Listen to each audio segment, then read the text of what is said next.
Or in 5 minutes if you're listening to the audio. I say. This is going to be politics. The Stanchurian Candidate. Okay, so we're back. Yay. Finally. Okay, we're going to talk about... Politics. Yes, we're going to talk about Gravity Falls, Season 2, Episode 14, The Stanchurian Candidate. It's about politics. It's about politics. And mind control. And mind control. Don't do mind control. Which is like basically the same thing, right? I guess. It's a commentary. Okay. So... I guess, but it made me think of that one Kim Possible episode with mind control. Which one? It was like when Kim had to deal with we should do Kim. I know we both seen Kim Possible, but we should probably do that just for funsies one time. That'd be a fun one. I love Kim Possible. Kim Possible's good. Not the movie.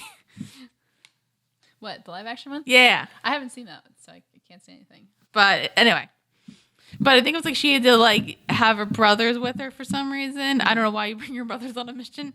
And then, but Draken makes like a mind control thing, and then it's weird because he mind controls Sheikah with like this chip, and then he also gets mind control of Kim, which just feels kind of weird that like a older man in like his 40s is like controlling two very like seemingly like attractive women. Don't think about it. No. He wasn't doing it, but he was doing it for, to kill people, so it's fine. That makes it okay. And he loses. I mean, it's Draken. That's fine. That's true. It is Draken. But here, today, we are talking about Gravity Falls. It's all still Disney. It's everything. What isn't Disney? Riddle me this. Warner Brothers. Yet. Oh no, what happens if Disney owns that? I feel like there's like pop-up studios that are... We're not going to get into this right now. We're not getting into this right now. But Disney Plus. Disney Plus. Sponsor us. You can control us. It's fine. It's fine. Just mind control me. I'm available for purchase. I heard that on, not Billie Eilish. Billy Eichner? Billy Eichner, yeah. Yeah, it's like Billy on the Streets. Yeah. So he had a new one out with Chris Evans and somebody, because that show's now on Netflix. Mm-hmm. And some guy was like talking to me, like, so what are you going to do about the Disney Plus thing? And that comes out, and he's just like to the guy, give me $100 and I'll do it. I have no allegiance. Should we talk about the episode? We should probably talk about the episode. We're just going to dive into it. We're just going to talk a little bit about this episode. So I guess this is a Stan episode in its own way. Yeah. In its own way. So this episode starts off with Stan being an old man. All right, Stan. Another day, another random body pain. Here we go. Dear Stan, I needed something to carry milk in, so I used your slippers. Love, Mabel. Question mark? Also, you clean them if you're going to use them. And he's not having a great day. He's having a great morning. Not having a great morning. Because he wakes up and just has random, bodily pains because he's old and that's what happens to you. And then, like, there's milk in it. Like, Mabel uses his slippers to get milk. To carry milk. Which doesn't make sense.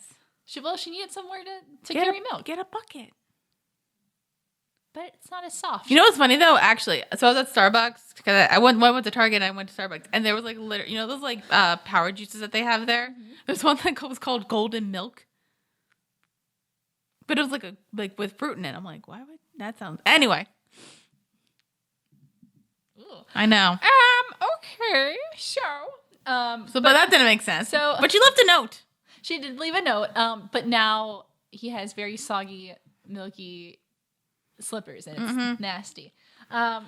So then he wakes up and he goes to the kitchen, tries to turn on the light, but the bulb explodes. Mm-hmm. And then when he tries to get the replacement bulb, there's a note from Dipper that says that he used all the lights to make a planetarium suit for Seuss. Nice. So Stan, being curmudgeonly, doesn't get dressed and goes to the store. He just keeps his robe on and just goes to the store. Oh, I wish I had that power to do that. Not power, but like one. Once you're old, I can't go anywhere in my pajamas. Yeah. I literally only did that in college. And that wasn't even like if I was going it was like literally if I was going from my dorm to the Anchor at night because I wanted food.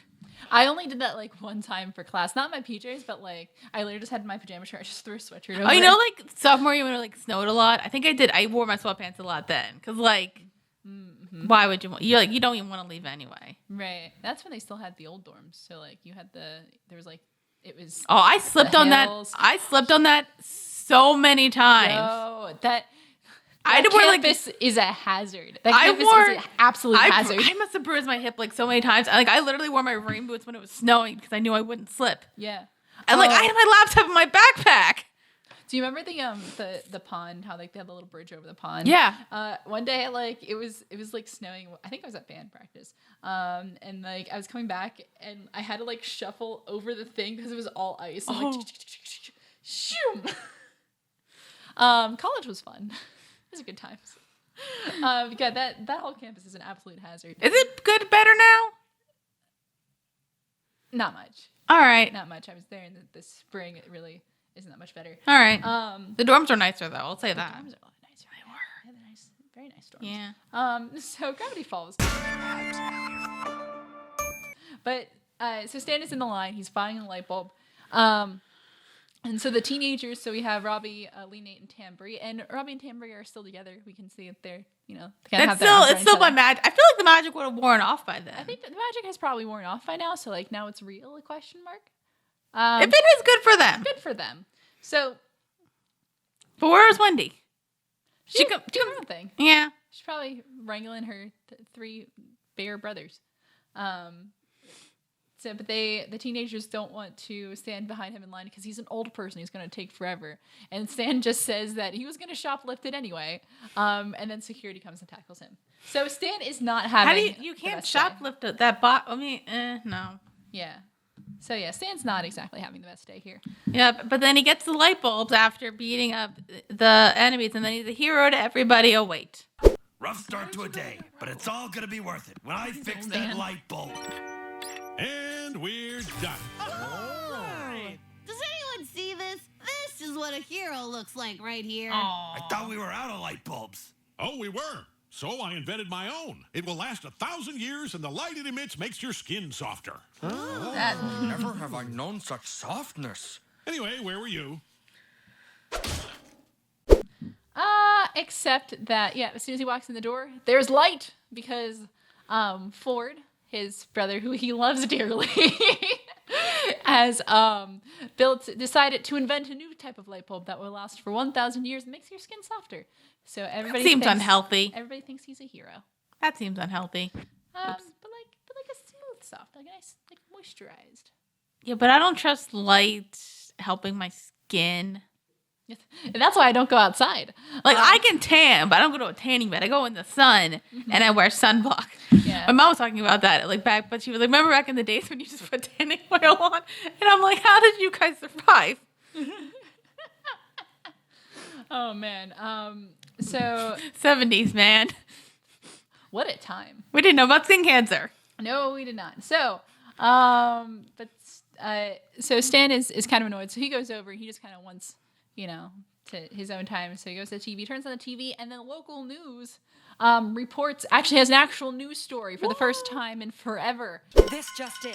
The mayor is dead. Rip. Whoa, what's going on? Raised by bears in the wilderness, Mayor Eustace Huckabone Befuftelfumpter was best known for raising the water tower, possibly starting World War I, and putting town menace Gideon Gleeful behind bars in actual adult prison. Dipper and Mabel did that. A memorial statue is already being carved in the deceased mayor's honor. No! I'm sorry. It's just been so long since we've had real news. I'm just so happy. There will be a town hall. Which makes the news lady so happy. She starts crying, which is so funny. But the news reports that... Sorry, first time in forever. I just the Frozen. What? First time in forever. First time in forever. Yes. We're adults.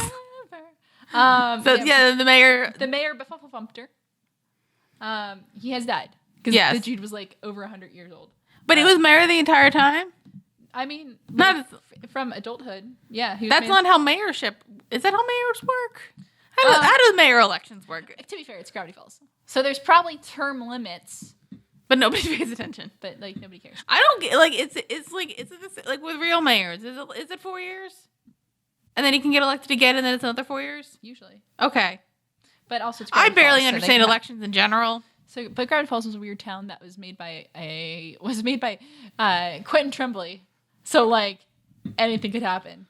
Especially when we find out about how they do an election. How they do their elections are strange too. What's his full name here?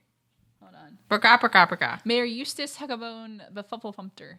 He Okay. was 103 years old. Good job. Good for him. And he was mayor for most of that time. He was raised amongst the bears, which it's just a weird guy. So, but that's the big news story that the mayor said, which means they have to elect a new mayor, even though we've only ever seen the mayor like 2 different times. So there is some Doggy! there's a town hall meeting. How did this dog get down here? Hi. Oh, I don't know if there should be a dog down here, but there should not be a dog down here. No. Order, everyone. Calm down now. We're here to choose a mayor for the first time in almost a century. What about According an election? to the town That's charter, not how mayorship works. a worthy candidate is defined as anyone who can cast a shadow, count to 10, and throw their hat into the provided ring. Well, now, I do believe I fulfill all the requirements. Wait, Bud Gleeful? He looks good, considering we threw his son in jail. That was a good day. Now, Coach, I know. So the town of Gravity Falls gathers at the town hall, where Sheriff Blubbs reveals the requirements to run for mayor. So you must be able to cast a shadow. So anybody? No ghost can run. So even the ghost, even if the ghost of a Fufflefumpter came back, he wouldn't be able to run because he is no longer a corporeal And being. neither can Punxsutawney Phil if he doesn't see a shadow. Oh, Punxsutawney Phil can only depends how long the seasons are. So and you must be able to count to 10. Which Debatable in Gravity. which immediately excludes like half the town of Gravity Falls. And you have to throw your hat into a hoop. In the ring. ring. Literally. Ring. So at first only one person throws their hat into the ring, and that is somebody we've seen but we haven't really talked too much recently, and that is Bud Gleeful. I was so concerned. I'm like, you're gonna get mayor, and then you're gonna get your son out. Yeah, right. I feel like that was probably the goal. But yeah, we Bud Gleeful. He really wants to be mayor, and for a moment nobody is, speaks against him. And once Toby Turman asks about, if he sees his son a lot, Bud Gleeful tries to distract them by giving them all 50% off coupons on used cars because he is a used car salesman. Bribery. It's fine. You can do that, right, in government? How else does the government work? Painfully relevant. So, a little too close for comfort. So, but because nobody else is running, he's like, okay, guess I'm the mayor now. Cool. But then Stan throws his hat into the ring. If Ford isn't here, he'd run and win and be a great mayor. So, since everyone's happy, I'll just Dan, take the oath of office now. this Sound is good, not Devil gonna- up? Suck it. Hold it right there, Bud. I'm taking you on. Stanford? No offense, but you're just Stanley. some two-bit carnival barker. And your head is more ears than face. Oh, yeah? Well, your face is more fat than not fat. Oh, snap. What do you say? Because he says Stan throws his hat into the ring after hearing Dipper Mabel discussing how great it would be if Ford became elected for mayor. To be fair, neither of the Pineses should be mayor. Absolutely neither of them. Because here's the thing: Stan, obvious criminal. Ford doesn't really care about other people. He would not be good at that. He would make some. I'm sure it would be like Icetown 2.0 up in here. But after Stan throws his hat into the ring, a bunch of other townspeople throw their hat into the ring. So the race is on. So Dipper and Mabel are worried about Stan running for mayor because, they don't think he'd be a good candidate, and they kind of say that to his face. He wouldn't be. Because he says anything that he wants to say, regardless of whether he should say it or not. And he doesn't know anything about what the people want. 4-hour news and Bear Rampage alerts. And now, here's the T-Man. Hello. Candidate Stan, first question. How do you feel about the American flag? I can take it or leave it. Too many stripes. Next question. I don't know about that. What would you do to help educate our kids? Simple. Put them on an island and make them fight for dominance. Also teach kids swears. That'll bring them into the real world. No, Stan is a smart guy, but this isn't his. No. Not his job, not his thing. But they still try to campaign for him and everything. So he goes on the radio to talk about stuff, and he basically just bombs every single question. Like, what do you think of the American flag? Meh. And Gravity Falls seems they're a pretty patriotic town. So when he said he could, like it or leave it, they're not a fan of him. So it gets to the point where Dipper has to cut the phone line. I was like thinking, let's teach children to swear.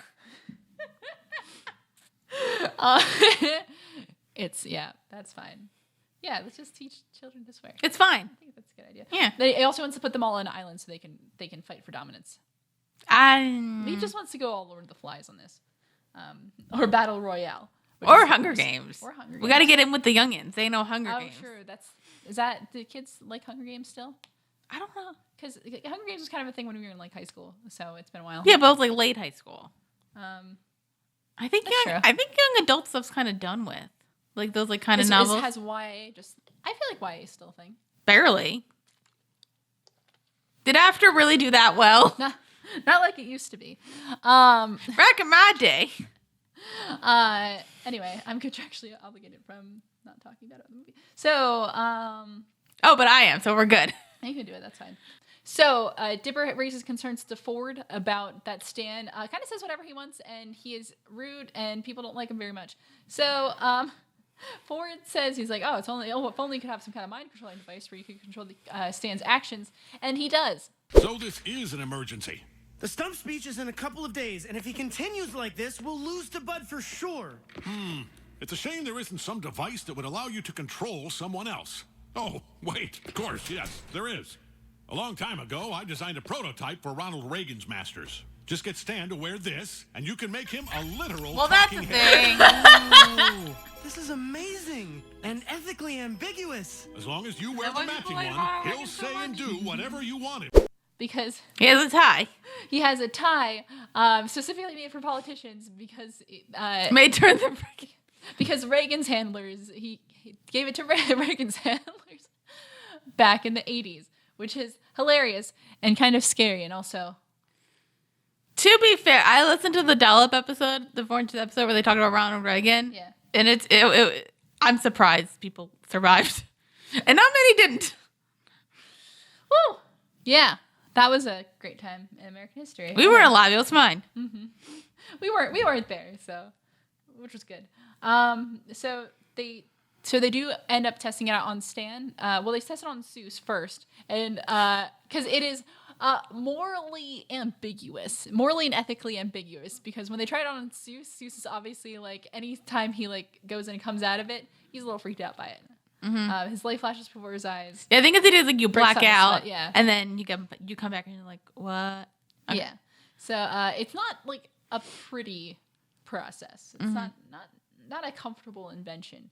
But since it works on Seuss, they give it to Stan, and they are able to turn things around for him because they make a speech a speech about America, freedom, and Ameri-freedom. But I believe in things. America, freedom, Ameri-freedom. Good. He's saying all the right things. Like my opponent pointed out, I may not have a pretty face, but if you want a candidate that will listen to you, well, I'm proud to be all ears. Now, watch me break it down. Oh, yeah. Oh, it's for join. So, and then we have the USA guy there who was like, this is all I ever wanted. He's a good, simple man. But Stan is unaware of everything he's saying. But they keep trying to have him keep the tie on so they can, make sure he doesn't go off the rails and do things like call babies ugly. Because he would. That's what he does. He would. So meanwhile, Bud Gleeful is trying to figure out why Stan is doing so well because it's like Stan. So he goes to speak with his campaign manager, which happens to be a video footage of your favorite character ever. I need to speak with my campaign manager. Please excuse me for a moment. Look, I'm sorry about all this. This is a minor setback, but we'll win. I'm sure of it. Minor setback? Minor setback! Hooray, Listen, Gideon's Daddy, back. you listen Hooray. Prison is a nightmare. I eat the same slop every day. They have no hair products in here. I can't sleep because my cellmate took my pillow for a wife. Yeah. One you love. One you're so excited to see again. Gideon's back. Gideon! Gleeful. Yay. Yay. I thought we were done with him. Never. So nope, Gideon's still here. He's in jail, but he's still pulling some strings. Like, cause he wants control of Gravity Falls. That hasn't really changed. It looks like prison hasn't done him much good, even though he's made some friends in prison. Although he doesn't really understand that they want to be his friends, which is sad because they seem to like him. But Gideon wants control of Gravity Falls, but first he wants to control Bud Gleeful because Mind control. Because he thinks that he can run the campaign better. So he still has a page from Journal 2. He keeps hidden in his hair. That's why his hair is so big, because it's full of secrets. But he has a possession spell that he uses on Bud and is able to control him, which is great. Yeah, and it's really disturbing. It's more disturbing than the tie. Which is saying something, because they're both pretty disturbing. Yeah. So on the day of the final debate, Stan doesn't want to wear the tie because he's like, I could say anything and people will love me, because he doesn't understand. No. But they try to, Dipper, Mabel, they try to convince him otherwise. And then they tell him about the mind control. And then, they get angry, and Dipper says that, it's a mind control tie because everything you say is stupid. And then you're like, And he's like, oh, I mean, at least they were honest. Mind control? Yeah, not like the best thing. No. But so they have to Dipper Mabel want to find their own candidate now to beat Stan, or basically beat everyone there. They need an empty slate. So Zeus. So they want to go back to controlling Zeus. What's this? One new candidate has entered the ring. Wait a minute. What? Those backstabbing. Let the debate begin. First question. So he can win the election. Yay. What So can we'll go see. wrong? What can possibly go wrong?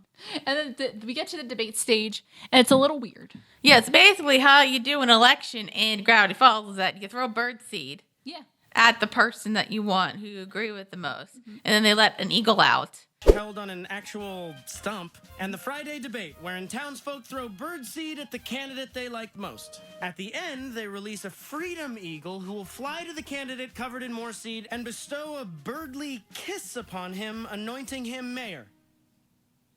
I couldn't make this up if I wanted. And then when they see whoever has the most bird seed, and then they give the person a kiss, and then they're mayor. Just like a magical little freedom kiss. It's fine. Little smooch. And then that is the mayor. It's such a gentle smooch. Gravity Falls is very strange. It's a very, very strange town. But the debate itself is also very weird, because we have this grown man who's acting like a little kid. Just a little cutesy wootsy. It's weird. It's kind of creepy. It's all weird. Then we have Stan, who is acting like Stan, who is saying things that Stan. It's so funny because Stan talks exactly like an older man who has not adjusted to the times, at all. Because he really starts saying have you ever noticed the ladies in Gravity Falls wear too much makeup? Which is one of those things that you hear somebody's grandpa saying, or oh, Greg, stop, Grandpa. Grandpa, you can't say that anymore. So, but that is Stan's whole MO. That's basically all he does. So Stan is quickly losing everyone's support. And then Zeus is being mind controlled, but Dipper and Mabel disagree on how to run the campaign. So it's just a whole mess. I don't know much about taxes, but I can promise you a kitten in every pot. That doesn't make sense, Mabel. You don't make sense, Dipper. Twins. Can't you see what's happening on this stage? These politicians are dancing around the issues. Well, I can sing around the issues. Oh, crime is bad. Crime is so bad. And then there's Cute Biker. There's Tyler. Yeah, Tyler the Cute Biker. But he's just being him. I love his whole thing. His whole is success, get him. Get him. He's good. So Bud uses Gideon's charisma to convince the crowd to vote for him, or the other way around. So it goes to intermission, and then Dipper and Mabel are wondering why Bud is acting so much like Gideon. It's because he's being controlled by Gideon. Like, you watch the little screen on his thing, like very crying. Yeah, Bud's basically just like a dead person. Like Whittle o' me. Hello there. Long time no see. Right, Except in crying. my revenge fantasies where I see you on an hourly basis. Gideon! I knew you were somehow behind this. You've been controlling Bud. And it seems you've been controlling Stanford. I have to hand it to both of y'all. You've gotten much eviler since I last saw you. Daddy.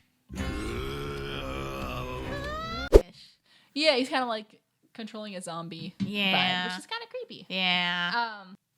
Gideon uses Bud to kidnap the kids and then ties them up in the statue, because there's this big like Mount Rushmore-esque statue that's being built for the previous mayor, and they're surrounded by dynamite. So the stakes are high. Yep. So the debate commences. It continues. And then Stan is trying to figure out why he's losing so bad. He's like, maybe I should have listened to the kids. But mind control. But maybe also you should have listened to the kids. A little bit. Everyone. There's a middle ground. No one is like the morally superior one here, except maybe like one person. We'll get to that at the end. Dipper and Mabel are screaming because they want somebody to save them because they're like, tied up and they're surrounded by dynamite.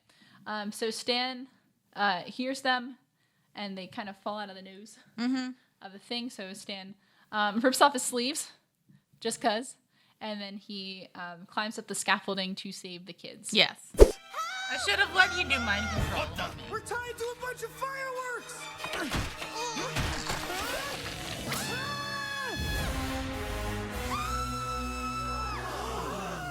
Kids! Rip.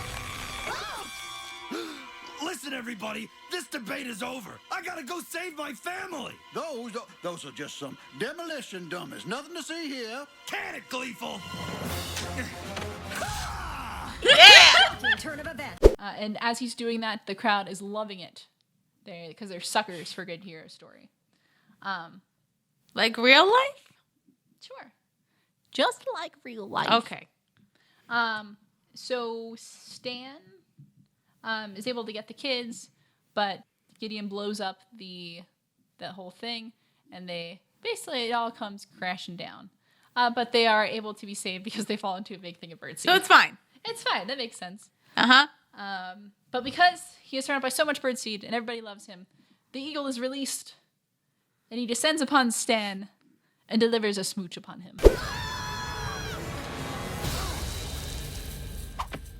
I don't think that would work. I don't think that.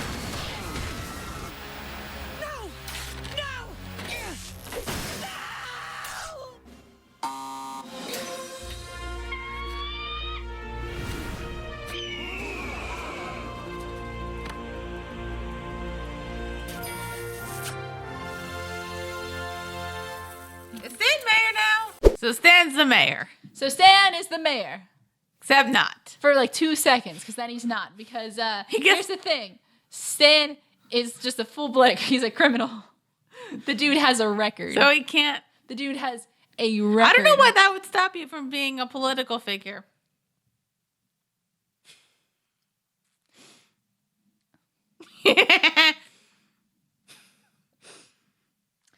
So in this fictional world of Gravity Falls, being a criminal prevents you from being a politician.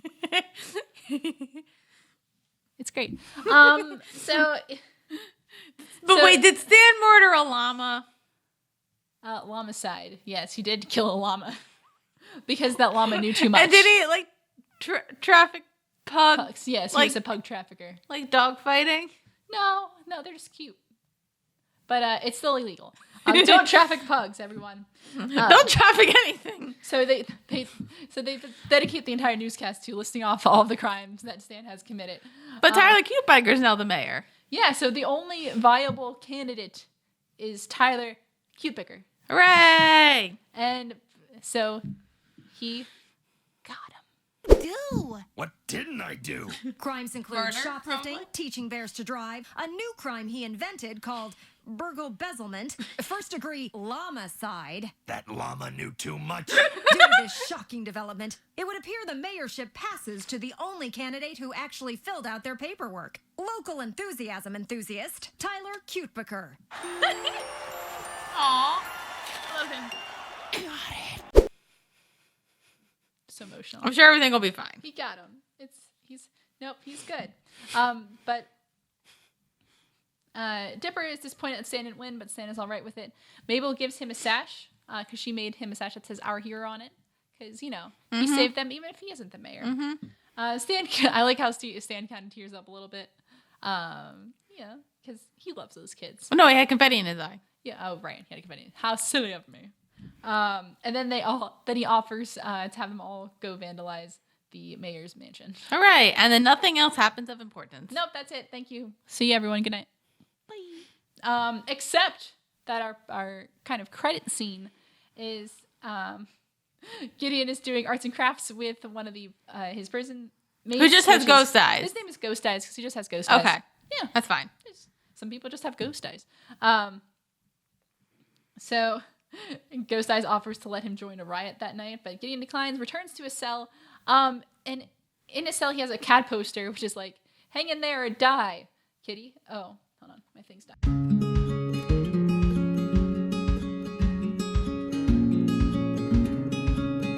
So when he lifts that up, then it is Bill Cipher. Yeah.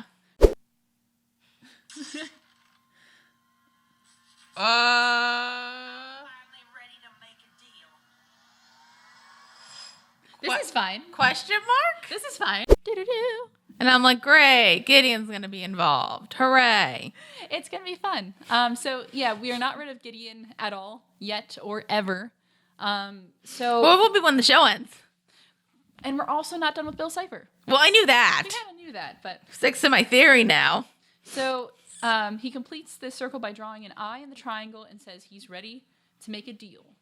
What do you think the deal is? I don't know.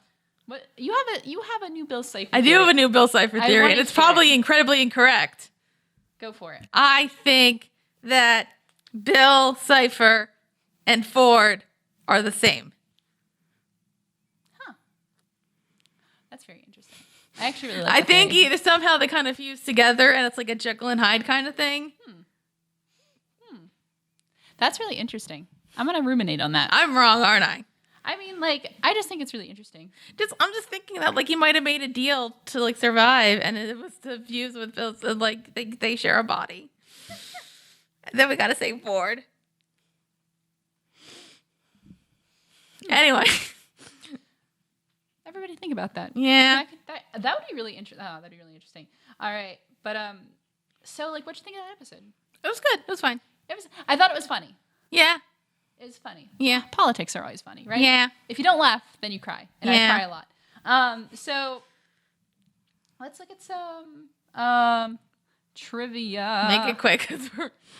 In anticipation, this is the thing I really wanted to bring up. In anticipation for this episode, a Twitter account which is at Stan Pines for Mayor was created by Alex Hirsch for Stan's platform. I am going to read you some of these tweets in a moment. When Gideon is reciting the incantation to possess his father, you can tell it's like a backwards message, kind of like when he summoned Bill Cipher. So the backwards message is spooky evil spells, spooky evil spells, spooky evil spells, spooky spells. And then the cryptograms in this episode are the cryptogram in the end credits is decoded with the and the key is work in it, and then it translates to get 'em, which is like everybody I love our new mayor. And then on the end page, the cryptogram reads, "Be wary of whom you belittle.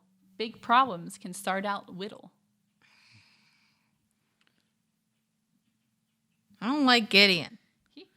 I know you're not a huge fan. I'm not. He's just annoying. But I do want to read some of these tweets because I think the tab for this Twitter page has been open on my phone since this episode aired, which is, let's remind everybody, in August of 2015. So I've had these these tweets on my phone for the past how do I pick some?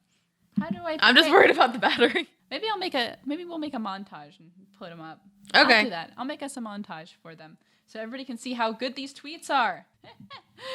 As soon as he lost the election, the most recent tweet says, "Curse this world. I'm gonna drink some expired apple cider with Zeus. Although if I'm not mayor, maybe I could run for something else. ...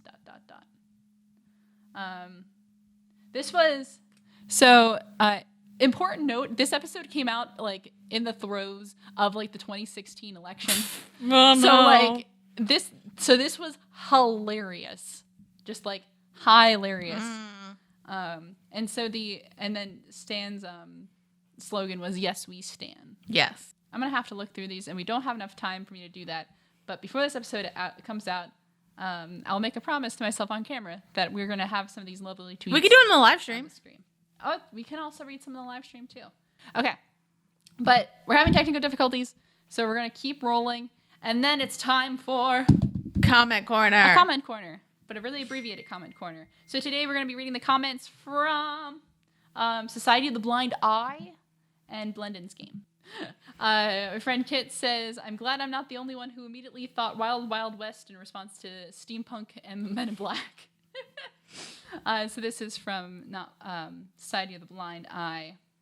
Wes Jenkins reminds Dara that on the Zodiac splash screen, in every opening cipher, the cipher reads, "Stan is not what he seems." So like it comes up. Yep. Like it's always been there. Yep. Oh, Zom informs us that the pie in the window has to do with way back when air conditioning was not a thing. People would put hot food in an open window to be cooled by the air current. That's fair. So we learned a little bit of something. Yay! So James Wilson says, "So Dara thinks that Stanford Pines, Fiddleford McGucket, and William Cipher all work together on the thing in the basement. Interesting theory. I think we have a Schrodinger's cat thing going on here." What is Schrodinger's cat? It's like a cat that you don't. If it's in a box, you don't know whether it's dead or alive. Kind of. It's way more complicated than that. I get it, guys. But so this is a long comment. I'm just gonna parse through it. I like this. Now, now we know why Blubs and Durland are so horrible at their jobs. They've probably been erased more than anyone. That's fair. They're lucky they're not at McGucket levels of insanity. And then James reminds me to read the damn book because there's more Rick and Morty crossover goodness. I'll get to it at some point. And then Short and Force likes my Team Spirit shirt. Thank you. It's a good shirt. And then we always talk about food. So they quote us, and then they say, "Y'all should start something called Recipes and Reactions. Quality recipes that coincide with whatever you're reacting." That's just going to be us eating chips as we eat. I thought thinking like binging with Babish for like whatever like food is in the show, we make it. But fun. That channel already exists, and it's really good. Yeah, you don't want to reinvent the wheel if it's already really good. Mm-hmm. Alex Hirsch, who created Gravity Falls, is indeed good friends with Rick and Morty co-creator Justin Roiland, and there are more elements that reference each other's shows. There's even a character that was supposed to be used in both shows, but it didn't pan out. Also, Star vs. the Forces of Evil has a few Gravity Falls references. I did not get around to watching that one. Zom also says Dark City was a great movie that's constantly called a Matrix ripoff, despite coming out before the Matrix. I think, yeah. So it's not, ish. Okay. And then we're gonna quick.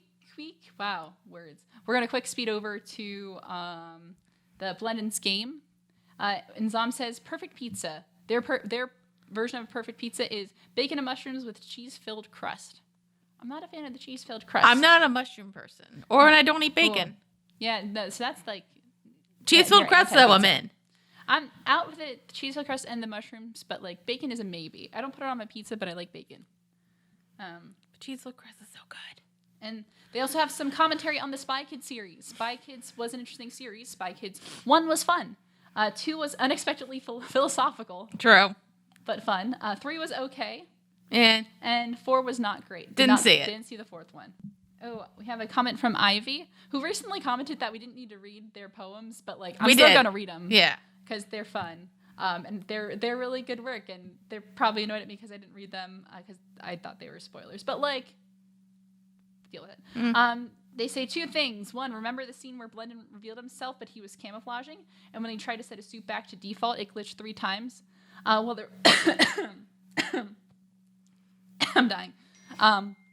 Well, there was a bit of foreshadowing there. The scene were the Northwest Manor, a police station with an ominous red sky, and a beach with a boat. Ooh. So those were there's foreshadowing this episode for the next few episodes. 2, Seuss's dad is a jerk. But then they said something that I think is a spoiler for later. Okay. But so James Wilson says, this stream goes nowhere, quotes, the stream is going nowhere, Toby. Maple Pines, ladies and gentlemen. Breaking hearts and scuttling dreams since 2002. Good times. Yeah, I think Dipper's actually made some progress on getting over Windy Front. It's true. He really has made some good progress. We heard a little bit about that in the last episode where he said, maybe I should just go back to obsessing over Windy. Yeah. But you've come so far. A closed time loop, aka bootstrap paradox. From the short story by his bootstraps by Robert Heinlein. Cool. We learned something new. Sci-fi classic, although it doesn't get any weirder than All You Zombies. I suggest it highly. Thank you for the recommendation.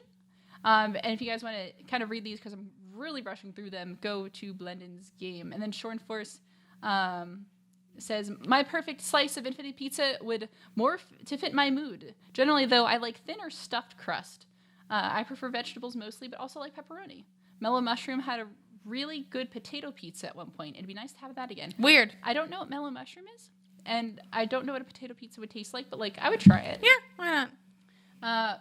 They say, I often like white pizza with spinach too. That's not bad. I love white pizza. That's good. That's a shame about Adventure Time. It'd be nice if you could react to it, but I understand. It's one of my favorite shows alongside this one, Over the Garden Wall and My Little Pony. Over the Garden Wall is so good. Don't know what that is. Anyway, I once cosplayed as Wirt.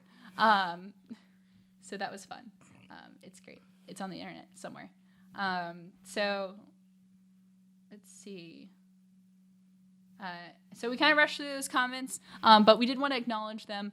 And now we really got to wrap up the show before my camera dies. Because technical issues. It's going to die. Technical issues. We might be able to do this as an audio thing and then have the pictures up. We'll just, yeah. All right. But let's close it out. So thank you for tuning in. This episode's going to be a bitch to edit because we had a lot of technical issues, but I think we'll get them solved for the next one. If you guys like what we do, you can always subscribe to us on YouTube. We are Witty Close Productions. You can subscribe to us on iTunes. Follow us there. Leave us a rating and subscribe. We are Witty Close Productions. Also, First Reaction, Fan Reaction. You can find us under both. Like us on Facebook, Witty Close Productions. Follow us on Twitter at Witty Close. Patreon, Witty Close. Do it. Give us money, please, and thank you. Or email us, wittyclose@gmail.com. Thank you guys for watching. Battery's out to die. We love all the comments, and all of you are some of my favorite people in the world. We love you guys. Folks, are we just gonna let Bud win? How about a real election? Get in there, Cap! Oh, no. Looks like we got some competition here, folks, which I'm fine with, totally fine with. No, you're not.